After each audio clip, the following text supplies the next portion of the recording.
Isusulong ni Senador Erwin Tulfo ang isang panukalang batas na hindi pagpapasweldohin ang mga araw ng matataas na opisyal kapag ito ay absent ng walang malinaw na dahilan.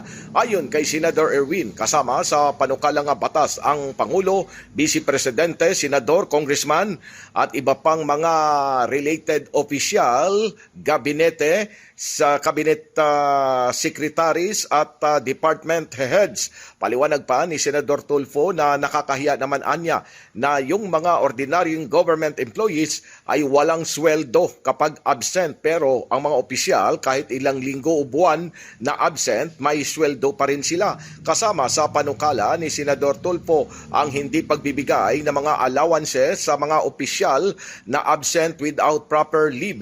Dagdag pa ng senador na nakasanayan na at walang sumisita kahit na absent pero sumasahod dahil high-ranking official. Sino ang maninita sa mga matataas na opisyal ng gobyerno? Diin pa ni Senador Erwin na dapat anya ay pantay-pantay para sa ordinaryong employee o empleyado o high-ranking man, no work, no pay ang lahat. Matatandaan na si Senador Ronald Bato de la Rosa ay nag-absent sa Senado ng 6 na buwan pero patuloy na sumasahod.